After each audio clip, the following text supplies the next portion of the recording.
Alors c'est sympa, la supercar que vous voyez ici, c'est Aston Martin, une marque anglaise. Ouais, Aston Martin en français si vous voulez, à ne pas confondre avec Aston Villa qui est une équipe de football anglaise également. Mais cette voiture, il y a quelque chose de particulier.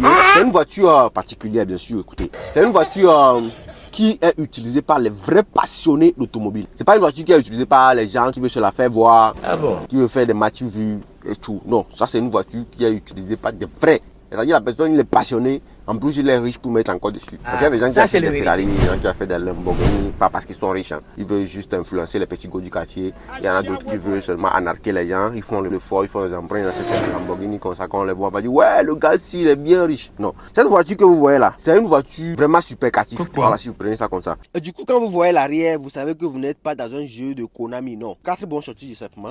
La voiture depuis sa bobaraba a une courbe extravagante et puis discipliné pour mettre encore dessus. Et là, nous sommes en face d'un modèle Vantage, donc c'est Aston Martin Vantage.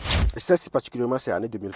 Quand vous voyez les roues sous la voiture, vous sentez que c'est vraiment une discipline de ouf. Vous allez voir que les ailes ont bien couvert les pneus. Il y en a, on fait des modifications, les pneus sortent des ailes là. Ça, c'est pas ça qui est ici. C'est normal. Alors, au niveau du capot, vous avez un moteur sympa de 4.0 litres V8. Ça veut dire 8 cylindres en V. Ce qui me plaît chez cette voiture, ils n'ont pas laissé ça comme ça, puisque V8 et puis 4 litres, c'est insuffisant. Donc, ils ont ajouté un twin turbo à l'intérieur pour vraiment renforcer les choses. Et ça lui permet, ou bien ça la permet, le français est dur même, de développer toutes ces énergies en puissance de 503 chevaux. Là, quand vous regardez bien l'avant de la voiture, vous savez que vous avez affaire à un requin. Donc, ça forme une apparence de requin, ce qui veut dire que c'est bien menaçante et puis élégante pour mettre encore dessus. Donc il y a des moments où la voiture peut être gentille et il y a des moments où ça peut être vraiment agressif. C'est trop grave. Il faut choisir le temps, le moment de venir vers la voiture. Quand vous voyez les phares, vous allez croire que les phares sont déjà allumés. Non, c'est éteint. Depuis un de temps, Aston Martin a toujours décidé de donner une forme un peu requinale à ses calandres, ce qui rend tous ces modèles vraiment différents des autres voitures. La seule raison pour laquelle Aston Martin est rare dans certains pays en Afrique, c'est à cause de ces manches-là. Regardez, les manches des rétroviseurs bien sorties. Là, comme ça, Bonamou, ça dit facilement un bicycliste peut l'arracher le deuxième jour.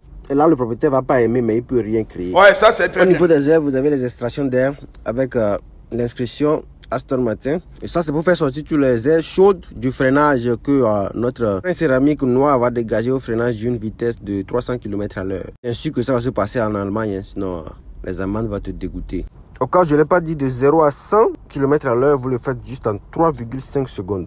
Malgré l'immense calandre de l'avant pour faire entrer l'air pour refroidir le moteur, ils ont jugé bon de faire les extractions d'air en même temps pour que le moteur puisse bien respirer et faire son travail. Sur le planche avant, au niveau du tableau de bord, vous avez des cuirs marrons directement tirés d'un panthère du Kenya pour donner vraiment de l'authenticité à la voiture. La petite Tesla n'a pas peur, il est venu juste rester à côté de notre cher ami pour tester quelque chose.